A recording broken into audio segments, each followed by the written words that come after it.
Welcome once again to The Sage. As usual, thank you. Thank you for being with us, because without you, we're nothing. Your presence, your comments, your viewing, that is what makes us tick. That is what gives us joy, and we thank you. Today we continue an exciting journey. A few months ago, after our election, we came together as a country, despite anything to the contrary, determined that it will be a forward march. We will continue to do our bit, each one of us, to grow and nurture our country, to make our country a great one, to make our country a land, a nation where we will all thrive, where our common bounty will be there for all of us. And we continue that journey today.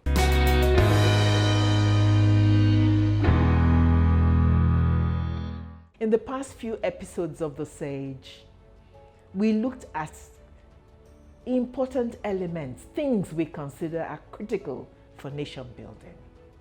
We've looked at the issue of the family. We looked at the issue of the creative arts and their power to inspire. We've looked at many sectors, many areas of our life and well-being that we thought were critical,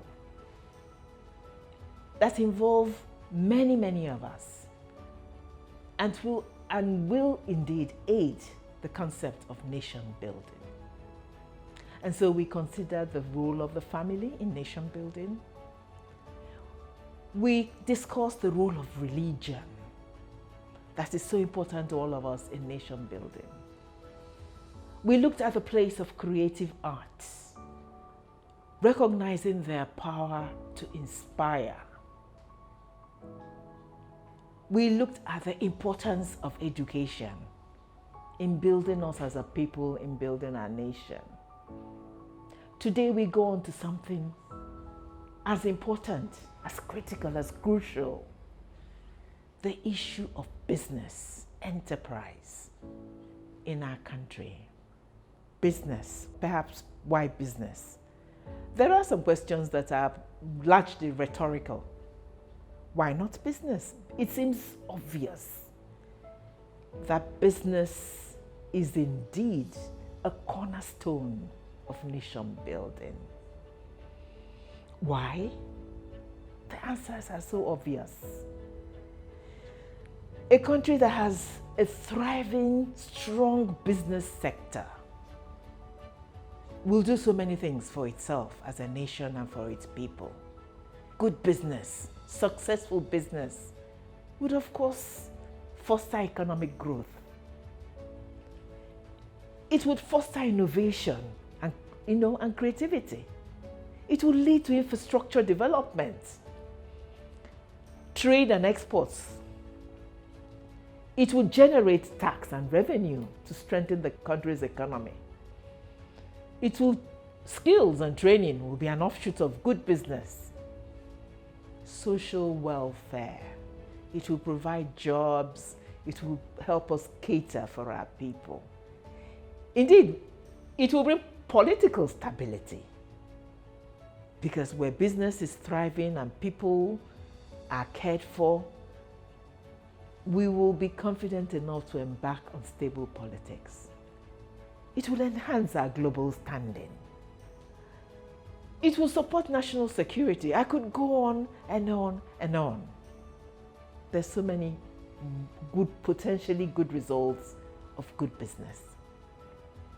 But for us on The Sage and in Conversations for Change, we are particularly interested in the issue of business for young people, youth entrepreneurship. Why? Our mandate has always been young people. And it seems obvious, indeed, common sense. We have for us in Conversations for Change and indeed on C4C, we are particularly and passionately interested in the concept of youth entrepreneurship.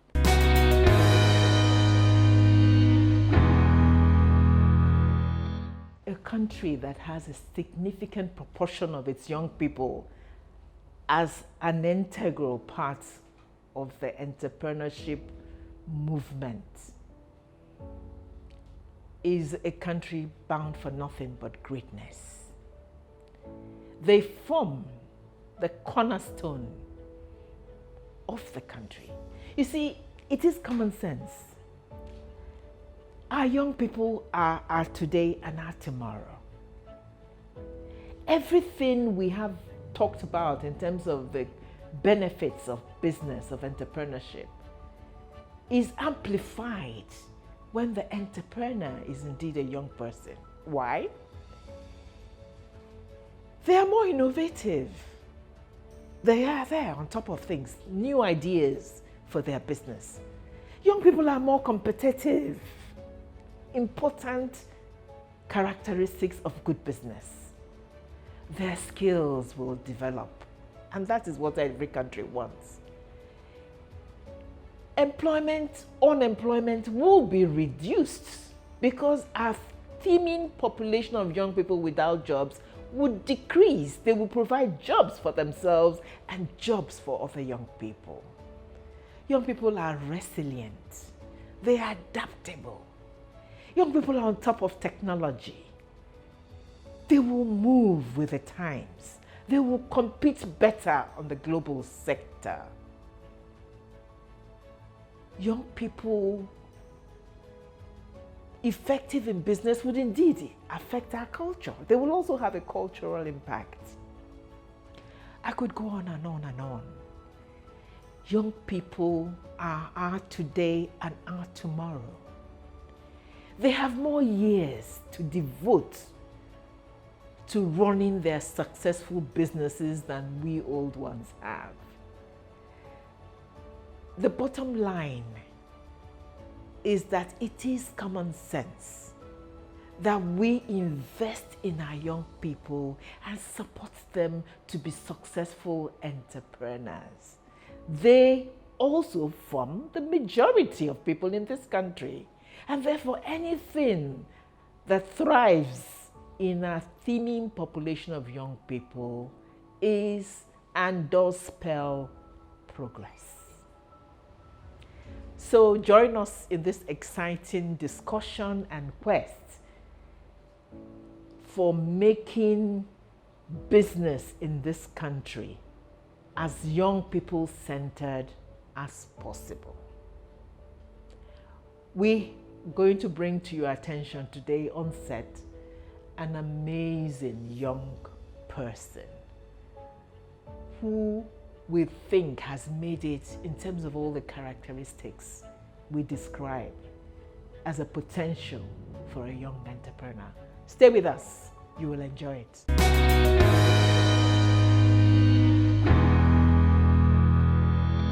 Welcome once again to the stage. What a show we're going to have.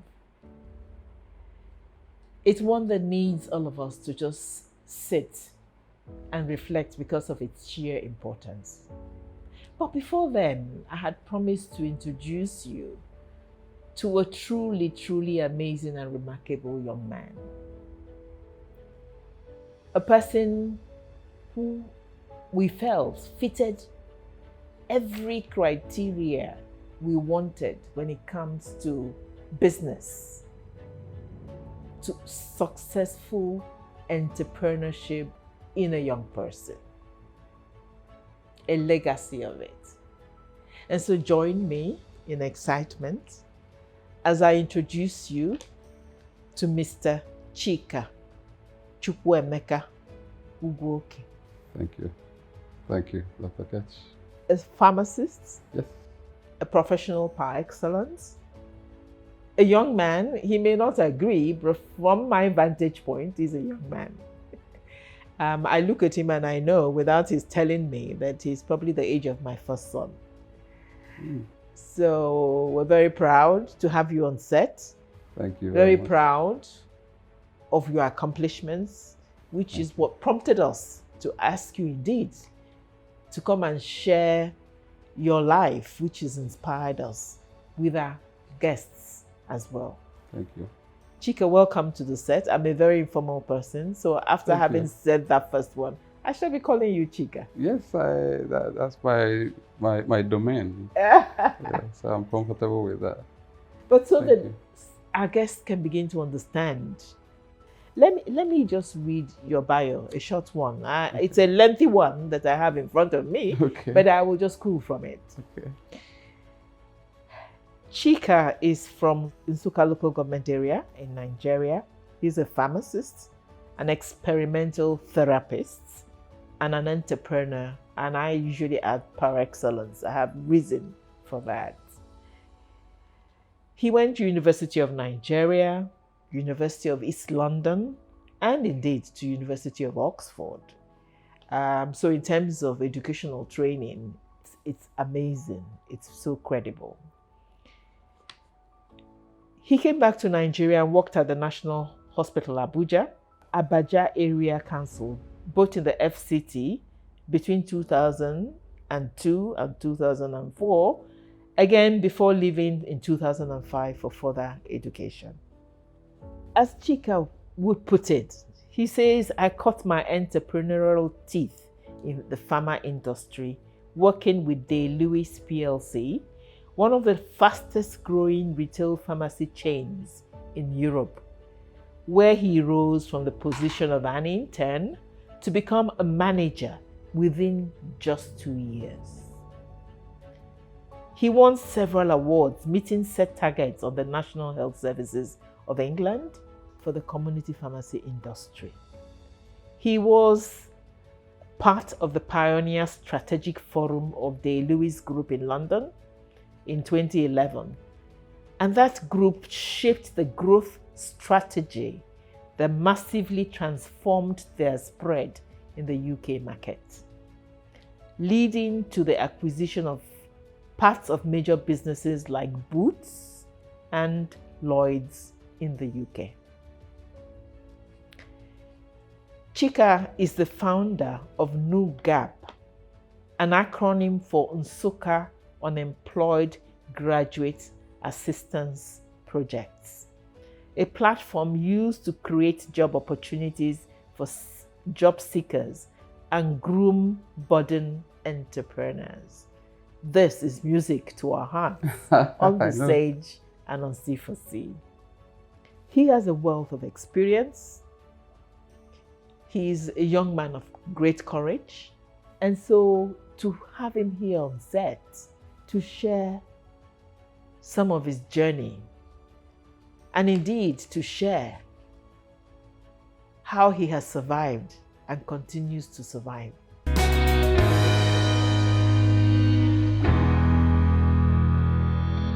Let me not forget one of the most important and remarkable things about Chika in this show. Recently, he became the Honorable Commissioner for Labor and Employment in the new Enugu State local government. Wow. An amazing young man who combines brilliance, technical expertise acquired by studying and working in some of the best institutions in Nigeria and in the UK.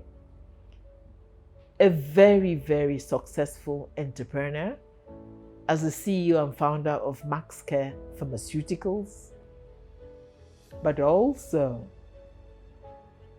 a just emerging politician who is now occupying the political position of Commissioner for Labor and Employment in Enugu State. Chika, you're so welcome to the set. Thank you very much, Dr. Kesh. Thank you. Thank you very much.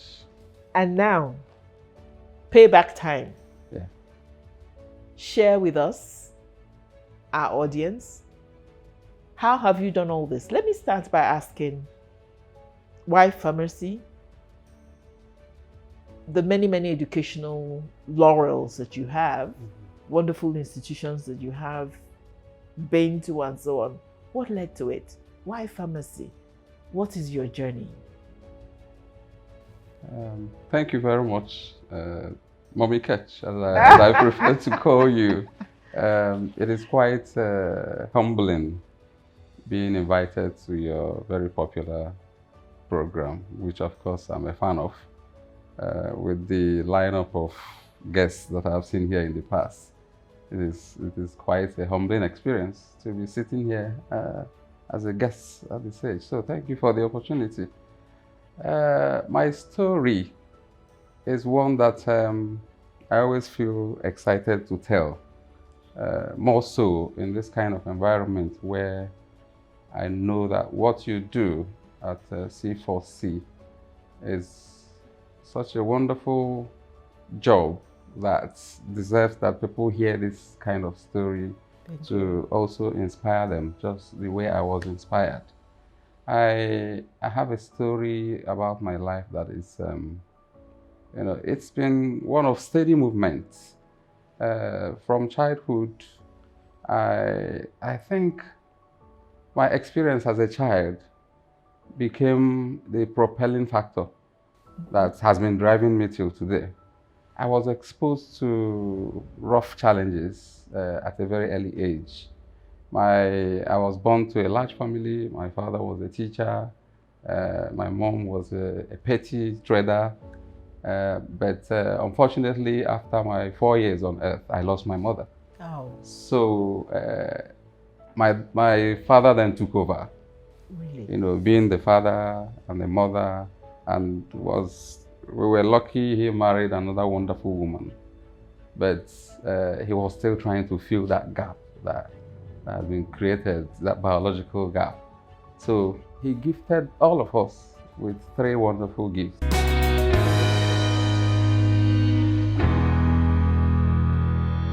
We were all constructed with faith in God from the beginning.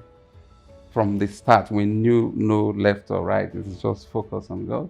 So that faith gave us the assurance that everything will be all right, even though we were going through a lot. So he was a teacher. So expectedly, discipline was the #1 rule. We felt the beating of the cane, and the taste of the carrot. So if you didn't do what you were told. Yes. If you didn't wake up at 5 o'clock for rosary, you were in trouble.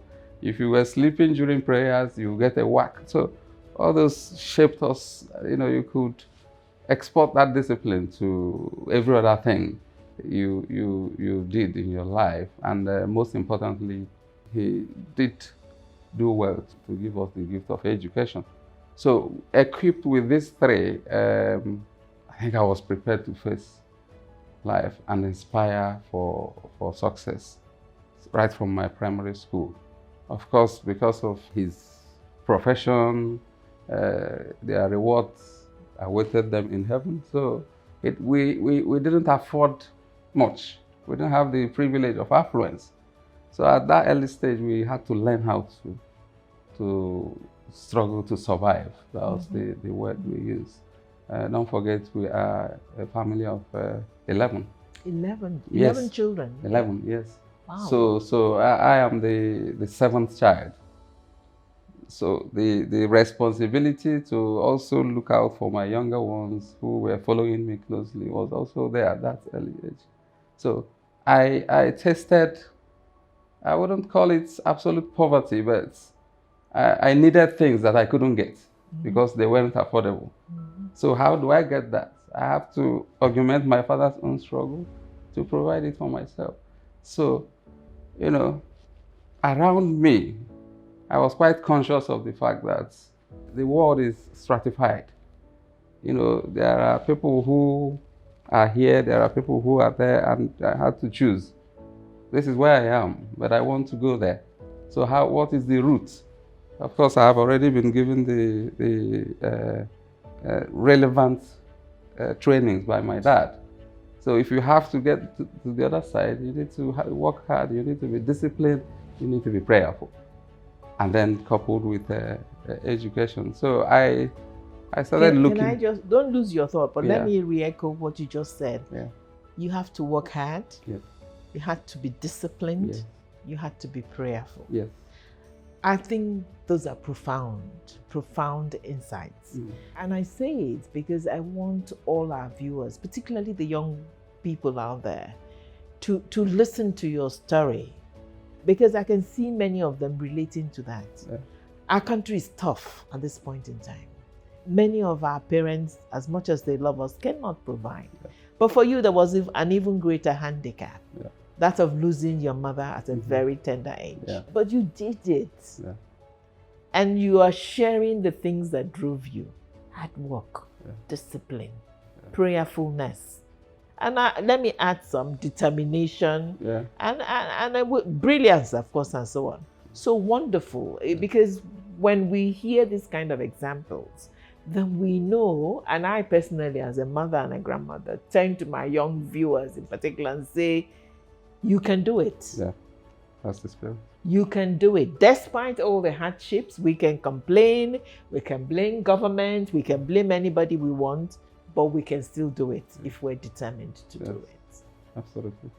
Thank you for that beautiful example. Go on. Absolutely. So being born into that tough environment, where, unlike these days where you have the opportunity to jackbar and all these things that I consider distractions, you just are blessed to know that you don't have any choice than to do it. So the I can do spirit is almost forced upon you, except if you didn't want to survive. So this, I'm trying to provide the background of what shaped my life going forward, even the choice of profession. All these things culminated in me deciding, okay. So around our community, by the way, I have role models serially. In my Christian life, I have a role model there. In the business life, I have a role model. While I was in school, I had a role model, because this provided like the gauge for me to role model. Yes. So again, another very, very important lesson. Have a role model, have an icon that as you're targeting your ambitions, you know, you're looking towards and it's inspiring you. Yes. Yeah. Yeah. So that person symbolizes what you want to become. It's what I tell my children, that you have to paint an image of what you want to become, animate it through a person around you, and then begin to work towards that. That is how I want to be when I grow up. Yeah. Yes. So I still remember my childhood friend used to tell me how one day there's this transporter that came from my area that was quite popular then, Ife Motors. Okay. So I'm sure the audience might relate to this. He was like the biggest, the richest man around us then. And my primary school was along the road. So his luxurious buses would just be passing. And I was telling my friend Eric, I can't wait to add limited to my name one day. You know, so I just kept my gaze on people who were successful, and they motivated me. So coming to the choice of pharmacy, again, there was somebody I knew as a child who was doing so well in our immediate community. And they said he's into pharmacy business. And I thought, oh, this must be a good business to go into. So when I was I think in JS3, I was asked what I wanted to do. And I said I wanted to be a businessman. No, I had never had any doubt at all. I wanted to be a businessman, but it was a terminology that was always misconstrued to mean you don't want to go to school. Those days in our place, when you say you want to do business, it means you don't want to go to school. You want to go an apprentice in the market. You want to go an apprenticeship in the market, so because that was the in thing there. Yeah.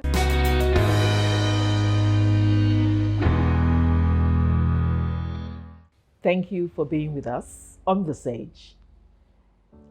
When we took a short break, we had been talking to an amazing young man, truly talented, inspirational, Mr. Chika Ugwuoke, who is the current Commissioner for Labor and Employment in Enugu State. Chika started, he was telling us about his journey, his life journey, what led him to study what he studied, to do what he did. It's a story, beautiful, but we'll keep it here. We'll stop at this point. Keep you inspired and expectant.